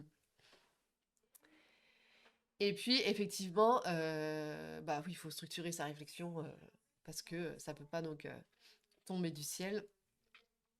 Et là, on a quelques pistes un petit peu pour vous aider justement à réfléchir. Est-ce que vous, spontanément déjà, quand vous cherchez un nom de marque, un nom, comment est-ce que vous commencez? Est-ce que vous avez une première démarche qui vous vient en tête? Comment est-ce que vous faites? Je sais pas si vous avez fait l'exercice, mais vous pouvez partager. Si vous avez un vécu, ça nous intéresse. Exactement, c'est On va ça. vous donner plein d'angles d'attaque. Exactement. Voilà. Qu'on utilise. Nous, une des choses qu'on regarde, c'est donc déjà les références littéraires et philosophiques. Un exemple là avec Starbucks, donc que vous connaissez. En fait, Starbuck, c'est un personnage dans Moby Dick. Mm. Alors, on ne l'a pas lu, mais on a vérifié. Et donc, en fait, les cofondateurs de Starbucks, ils voulaient une référence à livre-là. ce livre-là. Et ils aimaient ce côté-là qui Ah, à la base, il s'était porté sur un autre oui, personnage du livre. le bateau, je crois. Ah oui, Ils bateau, voulaient le ouais. nom du bateau et ça fonctionnait pas Ça, finalement. c'était pas facile à ça. prononcer, c'était moins mémorisable. Ils se sont dit, bah, on va rester dans le même ouvrage parce que le livre, il nous plaît vraiment. Exactement. Et en fait, Starbucks, ça sonne bien. Et puis, ça faisait écho à un quartier, donc lien avec la localisation. Oui. Donc, ils se sont dit, waouh, ça se prononce bien, il y a un lien, ça reste dans ce roman qui a du sens pour nous, qui nous plaît vachement. Bingo, Starbucks. Ensuite, vous allez pouvoir chercher dans les langues étrangères. Donc anglais, espagnol, arabe, chinois, danois, etc. Vous pouvez regarder aussi dans plutôt les langues anciennes ou les langues mortes comme le grec et le latin. Et puis, vous pouvez aussi aller dans les dialectes et les langues régionales, le breton par exemple. Exemple là avec donc... Uber, Julie. Merci. Julie a fait 7 ans d'allemand, elle sait pas prononcer Uber. Parce que quand on a répété, on a dit surtout ne dis pas Uber. Et du coup, mon Du coup, cerveau bah, l'a bloqué. t'as bloqué. Voilà. Bon, en tout cas, quelle que soit la manière dont vous prononcez le nom, l'idée c'est de savoir ce qu'il y a derrière. Donc effectivement, Uber, ça vient de l'allemand. Et ça vient donc du mot Uber, avec, vous savez, les deux trémas là, qui sont très caractéristiques des langues nordiques, qui signifie au-delà, supérieur, et qui en fait fait référence à leur volonté de partir du commerce de base d'un taxi et d'aller donc au-delà d'un simple taxi avec donc le service que vous connaissez, Uber. Voilà. Et Gora, dont on parlait tout à l'heure, Ouais. on vous a pas expliqué. Donc en fait, Gora, ça signifie faire en suédois. Donc c'est le verbe faire. Et Nordic Pharma est une société qui est origine de la Suède. Donc il y a un petit lien avec La leurs maison origines. mère, voilà. Exactement, c'est ça. Et avec leur langue. Et puis ça, il y avait une double signification aussi parce que ça, ça a été pensé aussi autour de l'agora. Le fait de créer du coup des liens parce que c'est une plateforme d'appel à projet, donc de créer des liens entre tous ces projets. Ensuite, vous allez pouvoir aller chercher dans les lettres, les acronymes, les initiales des fondateurs de l'entreprise ou en tout cas des choses qui signifient quelque chose pour vous. Exemple avec IKEA, qui est en fait donc 4 initiales. Les 2 premières, c'est le nom et le prénom du Que créateur. tu vas nous prononcer, bien Non. sûr. Bah, on l'a même plus, tiens, dans nos... Ah si, c'est écrit là. Ingvard Kamprad. Bon, c'est écrit, Bravo, donc... t'étais vraiment motivée. Et ils ont des noms de meubles Ikea, en fait. Exactement, c'est ça. Donc Ils imprononçable. sont forts. Et le deuxième, c'est la ville où le fondateur a grandi. Ou la ferme, je sais plus, la ville ou la ferme. Et le troisième, c'est le village voisin.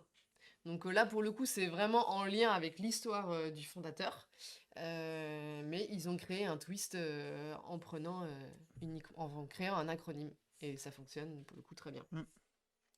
Un autre exemple, c'est ASICS, donc une marque de sport, de vêtements sportifs, qui signifie Anima Sana Incorpore Sano, donc qui signifie une âme saine dans un corps sain.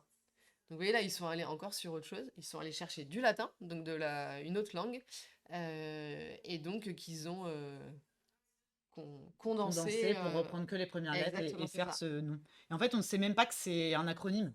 Moi, je l'ai découvert quand on Ouais. a travaillé, et pourtant on connaît tous la marque ASICS. Ensuite, vous allez pouvoir aller chercher dans des expressions de la langue française ou anglaise ou autre langue qui peut être adaptée au contexte de votre société. Là, on a un exemple avec Oh My Cream, qui est un... Tout est dit dans le nom, hein, qui font de la cosmétique.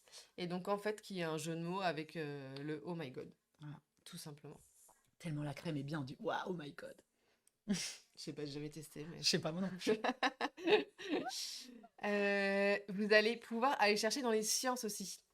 Alors, on a cet exemple-là parce qu'on a travaillé sur un naming pour une société qui est dans le milieu Du végétal. du végétal. Donc c'est aussi ça, c'est ça qui est bien, hein, c'est qu'à chaque fois qu'on crée un nouveau projet, en fait, Ah, on mais on s'ajoute apprend un milliard des de nouvelles trucs, c'est choses. trop bien. Voilà. Donc ça peut être sur les plantes, ça peut être sur les métaux, ça peut être sur les animaux, ça peut être sur les mathématiques. En fait, l'idée, c'est d'aller juste ouvrir le champ des possibles sur ces sujets-là pour voir ce qu'ils peuvent représenter, s'ils ont des Des vertus Exactement, particulières. tout à fait. Ouais. Exemple avec Puma, on est très dans les références sportives hein, quand même. Non, mais ouais, voilà, c'est la rentrée, on est à des bonnes résolutions. D'accord.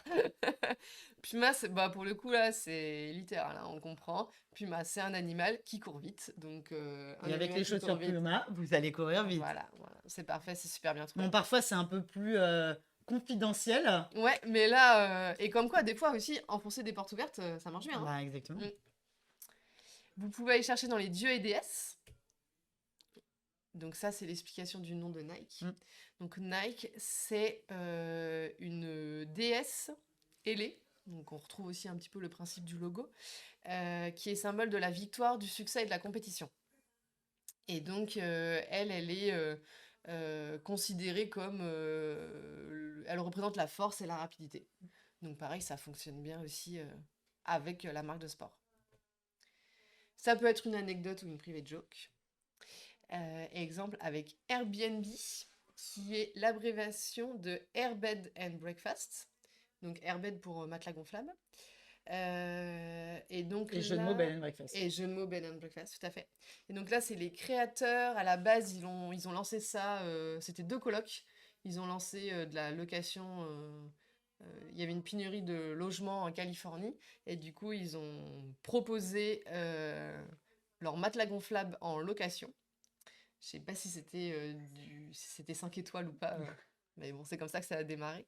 Et donc, ils étaient partis sur cette expression. Ils se sont d'abord appelés donc airbedandbreakfast.com. Mais du coup, c'était peut-être un petit peu long. Et en fait, ils ont raccourci en Airbnb. Est-ce que vous avez d'autres idées? Alors, je vois qu'on a juste eu un commentaire entre-temps. De mon côté, je travaille surtout pour la recherche de noms de services ou de bâtiments. Ok. Pour les idées, j'organise des ateliers pour développer la créativité. Portrait chinois, par exemple. Ok, intéressant. Et à partir de ça, on essaie de trouver des premiers noms. Ok, donc vous, en live, en atelier, vous essayez de trouver des premiers noms. Ou c'est peut-être avec la matière des portraits chinois, un peu comme nous avec les ambassadeurs, que derrière on peut réfléchir. Bon, j'imagine que les deux peuvent fonctionner. Ok. Et ça, c'est pas fini. Enfin, vous avez déjà plein d'angles d'attaque. Tout à fait. Pour remplir votre tableau Excel. C'est ça. Et après, on vient décortiquer chaque idée. Pour essayer de l'étirer, de la décliner, C'est un peu matriciel, en fait. On apporte d'abord des premières idées, et après, pour chaque idée, on va essayer de la twister de plusieurs façons différentes. Pour multiplier les idées. Ouais, petit temps de repos à froid aussi, pour réfléchir, là, pareil. Bien sûr. Donc, des exemples de déclinaison. Alors, on a l'exemple de Audi. En fait, là, c'est... On se dit, parfois, les mecs, ils partent loin, mais c'est comme ça qu'ils trouvent des noms aussi sympas. Mais c'est génial. Donc, en gros, Audi, ça a été monté par... donc, le fondateur, c'est Auguste Horch. Et en fait, il avait déjà une boîte qui s'appelait Horch, qu'il a quitté pour monter ce constructeur automobile, Audi. Donc, il ne pouvait plus réutiliser ce nom Horch qui était pris par son ancienne boîte. Et en fait, il a continué à jouer autour de ce nom-là. C'est ça qui est super rigolo. Il a... Horch, pour l'allemand... Horch signifie écoute en allemand. Et il s'est dit, écoute, je vais le retraduire dans d'autres langues. Et écoute, ça peut donner Audi. Donc, il a traduit 2 fois, finalement, ce nom-là pour atterrir sur Audi en latin. On peut chercher sur chacune de vos idées des synonymes et un champ lexical aussi. Vous allez pouvoir, à vos idées, parce que peut-être vous avez une super idée, elle est prise, c'est souvent le cas, vous allez ajouter un préfixe ou un suffixe.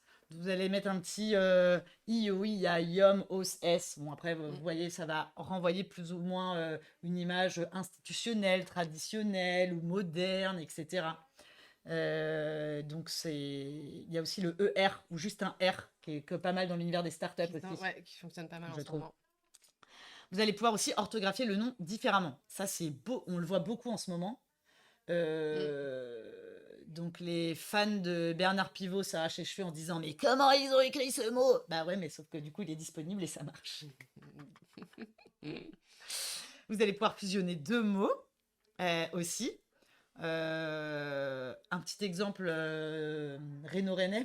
Très local. Poutine Bros, voilà, c'est de la restauration rapide. Leur spécialité, c'est des poutines. C'est assez convivial. Donc, on met poutine avec Bros, qui est l'abréviation de Brothers. Et ça fait un nom qui n'existait pas, qui s'appelle Poutine Bros. Et puis, là, quand vous êtes vraiment à court d'inspi, vous allez pouvoir utiliser des outils en ligne. Il y a des générateurs d'anagrammes, donc vous allez mettre un mot que vous avez ou une idée que vous avez, vous allez pouvoir mélanger les lettres à l'infini sans vous prendre la tête et voir ce qui est prononçable, ce qui peut s'écrire, ce qui peut être disponible aussi via un générateur d'anagrammes. Et puis après, si vous êtes un peu désespéré, vous tapez sur Google idée de nom, générer des noms. Il y a plein de générateurs qui existent, on vous en a donné quelques-uns ici.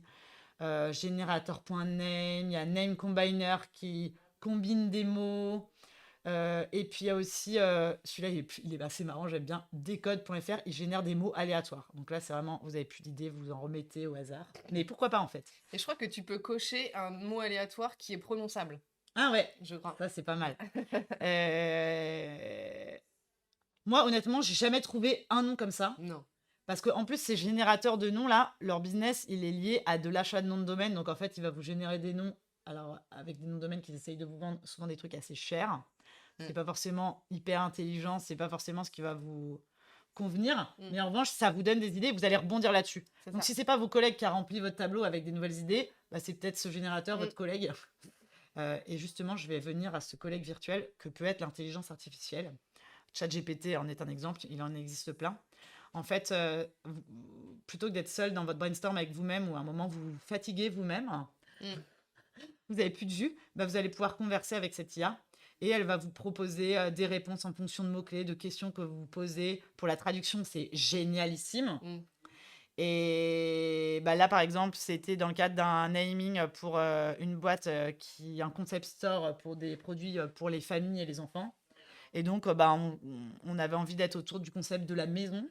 Et donc, bah, on peut trouver le champ lexical de la maison, les mots d'argot sur la maison. Et ça nous donne plein de pistes pour rebondir et pour trouver de nouvelles idées.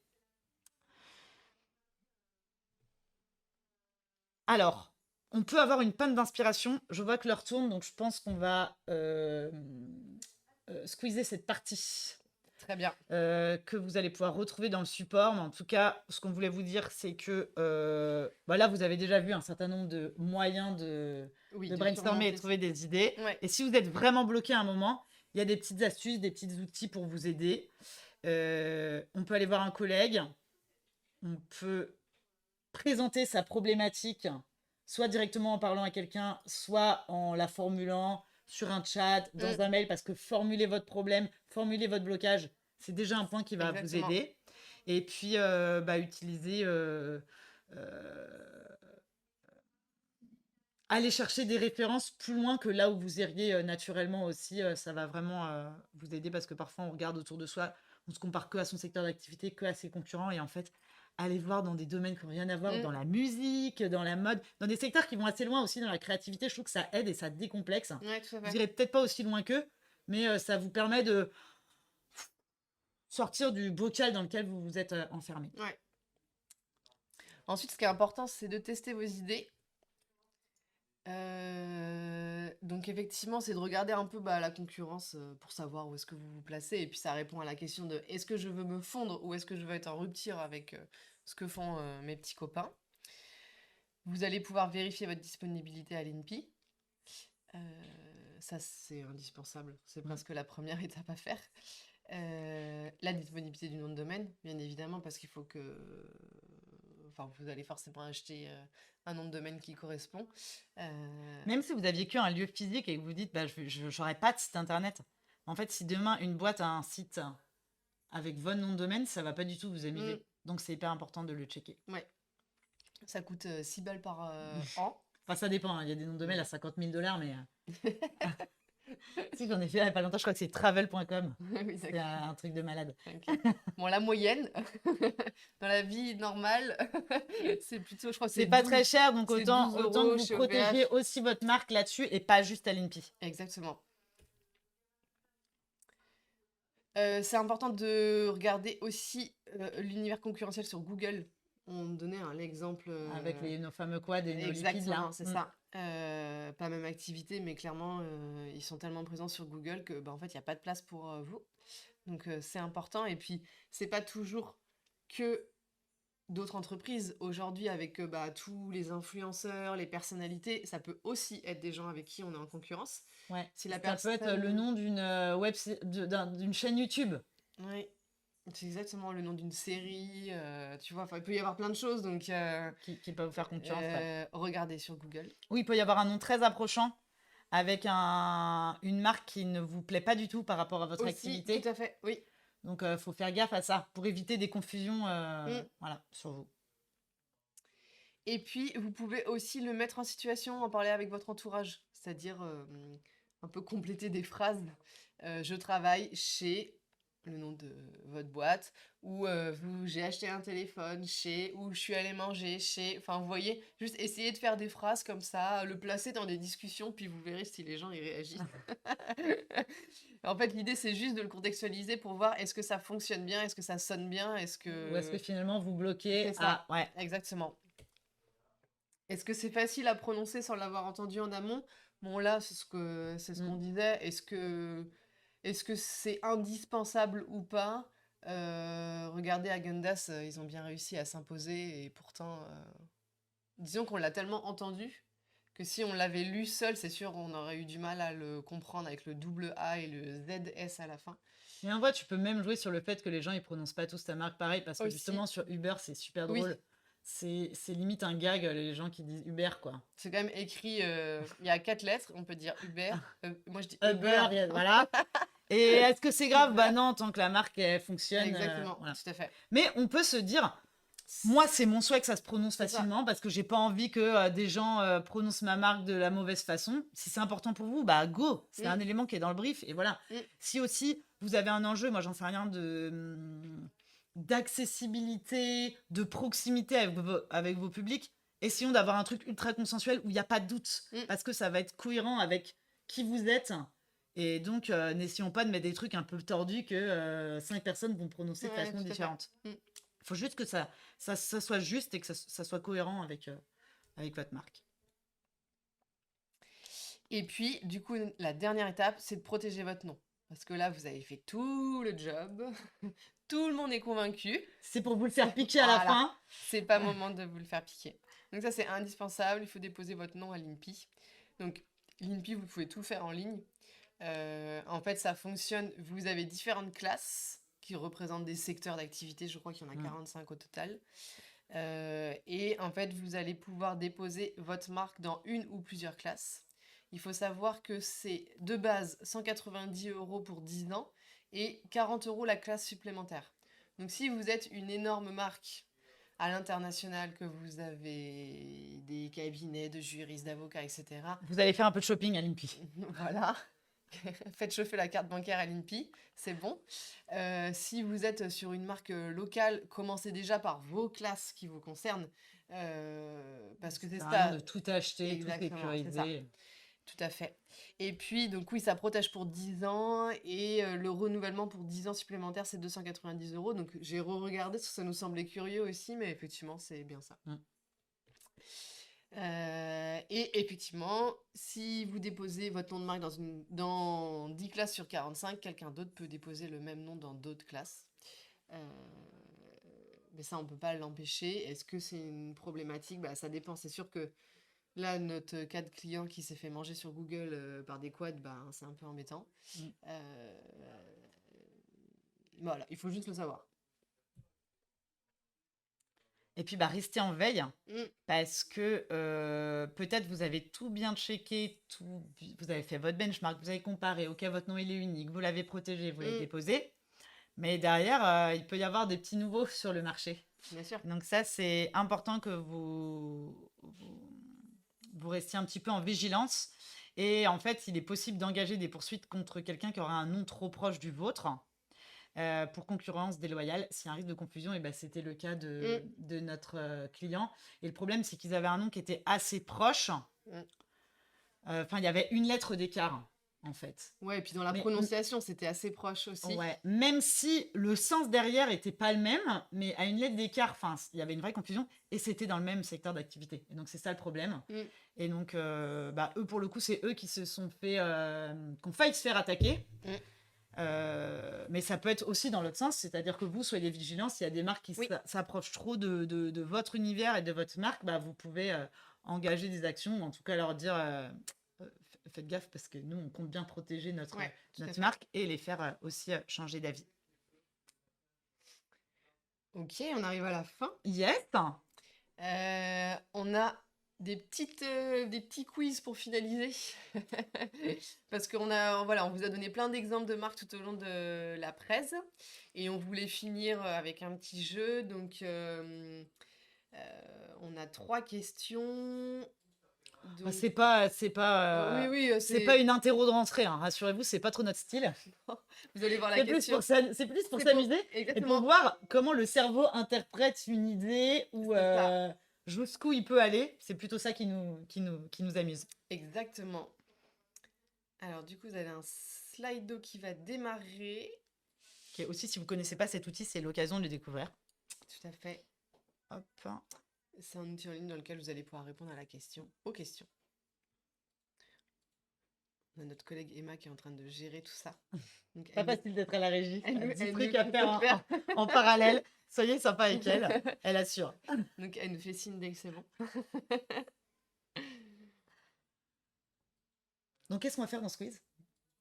On a 3 questions pour que vous essayiez de deviner quelles sont les origines et que certains signifient noms. les noms.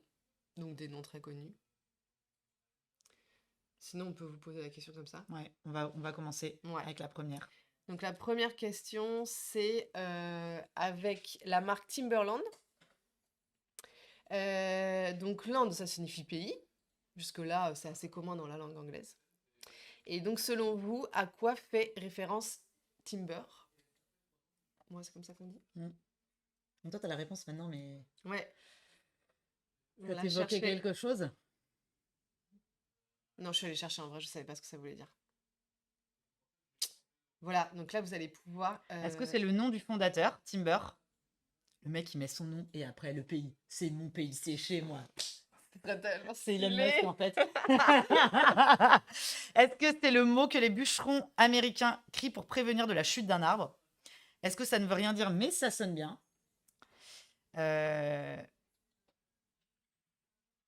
Oh.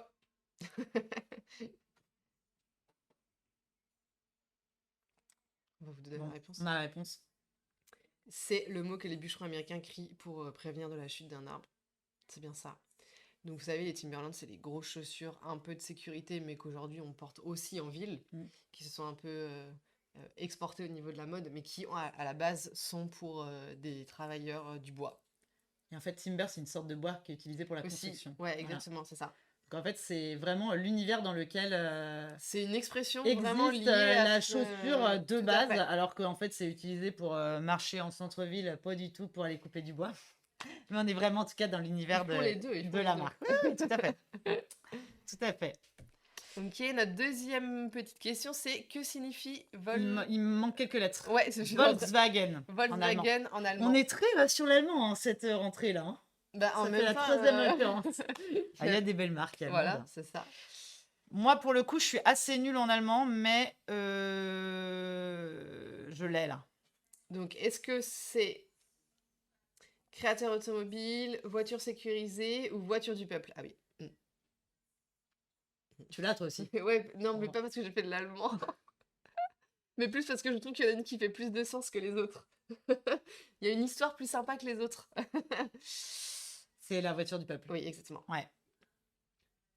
Tout simplement. Donc, wagon, voiture. Et voilà. Et d'où vient le mot Adobe? Adobe, certains le prononcent en anglais. Voilà, Ouais. tout à fait. Alors, donc, Adobe Creek, c'est le fleuve qui coulait près de la maison du fondateur. Ah ouais. Adobe Street, c'est la rue dans laquelle il vivait. Adobe, c'est le nom de son chien. En tout cas, c'est très personnel. très perso. C'est très perso. Là, je ne sais pas. La rue. La rue dans laquelle il vivait. Alors, en fait, on n'a pas la réponse. Est-ce que Emma peut nous dire quelle est la réponse? Non, vous voulez se garder un peu de surprise, sinon c'est pas drôle. Et non, le fleuve, ok. C'est génial. Ouais. Tout simplement. Donc Adobe, c'est quand même un logiciel utilisé pour les graphistes. Et voilà, c'est un fleuve qui coule à côté de la maison du fondateur. Voilà. Parfait. Merci beaucoup du coup. On a fini pour tout ce qu'on voulait vous présenter. Merci d'avoir été présent et de nous avoir partagé vos idées pour son expérience. Tout à fait. On espère que ça vous a donné envie de bosser sur du naming, de donner de la motivation aussi parce que en fait c'est trop chouette ces projets-là. Ouais, c'est hyper intéressant. Et que ça vous a aussi rassuré sur le fait que vous puissiez bien encore trouver un nom unique pour votre marque, votre boîte, vos produits, vos services. Et donc, comme on disait tout à l'heure, vous pouvez retrouver ce support. On va vous l'envoyer par mail à l'issue du webinaire et Mm. vous aurez tous les liens, les outils, les notes qu'on vous a partagées. Le replay sera disponible là immédiatement sur Twitch, puis sera sur notre chaîne YouTube. Oui. Et puis, au-delà de ça, on a plein, à travers notre média de la com et des chouquettes, plein de contenus qui peuvent vous aider dans votre projet de com au quotidien. Donc, vous allez pouvoir trouver des choses sur notre chaîne YouTube. On a des podcasts aussi, de Oui, la com tout et à des fait. chouquettes. Vous tapez de la com et des chouquettes sur Spotify ou Deezer. Et comme ça, vous pouvez nous écouter en voiture, en cuisinant. Génial. Si En vous êtes faisant le à fond dans ménage. vos projets. Et vous pouvez retrouver tout le lien vers nos publications sur LinkedIn. Et puis aussi des conseils, vraiment des choses assez pratiques pour vous aider au quotidien Mm. sur notre blog. Et puis donc les prochains petits-déj, on en a un à la fin du mois sur les réseaux sociaux. Se lancer et grandir sur les réseaux sociaux, on se concentrera sur Instagram et LinkedIn Mm. avec Emma. Et puis derrière, en octobre, on parlera atelier collaboratif. Là, on vous a donné un exemple avec les ambassadeurs, mais on vous partagera plein d'autres méthodos qui sont très sympas. Comment générer un maximum de matière dans vos ateliers.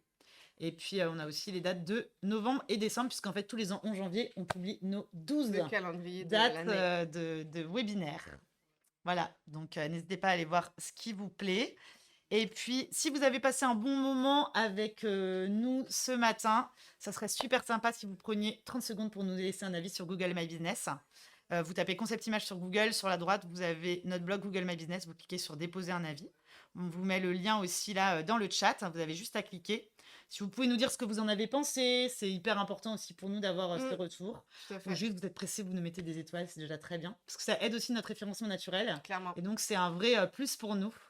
Et je vous engage d'ailleurs à inviter vos clients à faire de même pour votre marque. Exactement. Super. Et ben merci à vous. Ouais, merci beaucoup. Merci pour vos petits messages.